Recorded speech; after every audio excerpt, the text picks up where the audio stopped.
The town was unusually quiet that morning, its stillness broken only by the soft rustling of leaves in the wind. But the tranquility didn't last.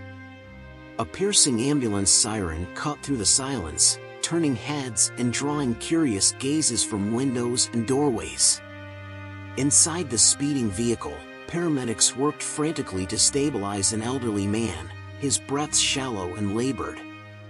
"Hang in there," one of them muttered under his breath, glancing nervously at the monitors. The driver navigated the narrow streets with urgency, tires screeching at every turn. The patient's condition was critical, every second mattered. But as they approached a key intersection, the vehicle came to an abrupt halt, throwing everyone forward. "What's going on?" the paramedic demanded, rushing to the front. Standing firmly in the middle of the road was a large, shaggy dog. Its fur was unkempt, and its dark eyes glistened with determination. The dog didn't flinch as the siren wailed, nor did it move as the driver leaned heavily on the horn. "Get out of the way," the driver shouted, exasperated. The dog responded with a sharp bark, its stance unwavering. The paramedic stepped out, his frustration giving way to confusion. Nearby, residents began to gather, whispering among themselves. "That's Buddy," someone in the crowd murmured. "He belongs to old Mr. Harris." The paramedic froze. He turned back toward the ambulance and quickly checked the patient's chart. The name stared back at him, Edward Harris. "Wait," he said aloud, his voice tinged with realization. "This isn't random. This dog knows him." Buddy barked again, stepping closer to the vehicle and pawing at the ground. His message was clear, he wanted them to follow.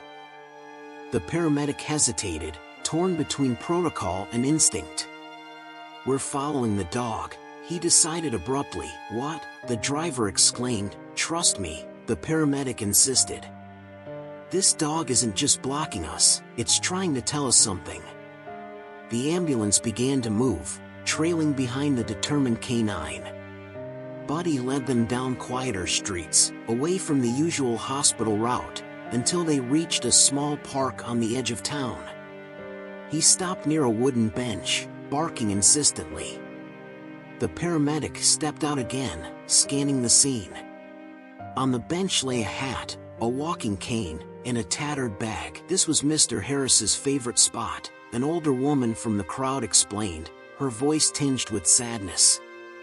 "He and Buddy came here every day." Inside the ambulance, Edward stirred for the first time, his eyelids fluttering open. "Buddy," he whispered, his voice barely audible. Hearing his name, the dog barked excitedly and raced to the ambulance, standing on his hind legs and pawing at the door. The paramedic opened it, allowing Buddy to jump inside. The elderly man's frail hand reached out to touch Buddy's fur, a faint smile forming on his lips. It was a small moment, but it held immense weight. The bond between the two was undeniable, radiating an unspoken connection.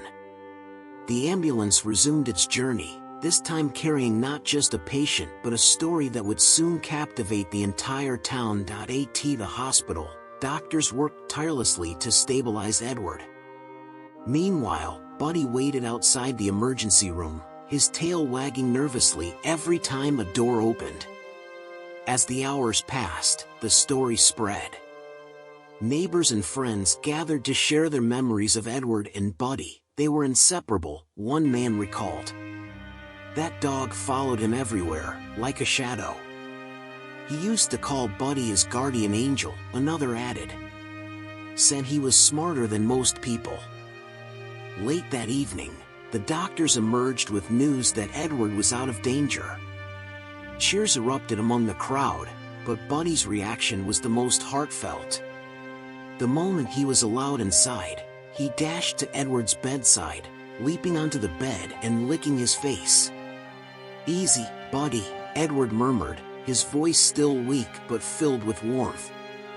"You did good, boy. You saved me." Over the following days, the story unfolded in bits and pieces. Edward explained that he'd felt the chest pain at home but collapsed before he could call for help. Buddy knew something was wrong, he said. He barked and barked, but when I couldn't move, he took off. I knew he'd find someone. And find someone he did. Buddy had roamed the streets, searching desperately until he spotted the ambulance. His actions weren't random, they were deliberate, calculated, and driven by an unshakable bond of loyalty. The town rallied around the pair, celebrating Buddy as a hero. Children drew pictures of the brave dog, and local businesses donated supplies to ensure he was well cared for. For Buddy, none of this attention mattered. All he cared about was being by Edward's side, his tail wagging happily every time his owner smiled. The story of Buddy and the ambulance became a symbol of loyalty and love, a tale that transcended the boundaries of words. It reminded everyone in the small town, and beyond, of the extraordinary bond between humans and animals.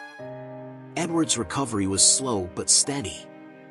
As he regained his strength, he often sat with Buddy at the same park bench where their story had reached its turning point. Together, they watched the world go by, their connection unshaken and their story an enduring testament to the power of love and loyalty. Whenever someone asked about Buddy, Edward's eyes would twinkle with pride.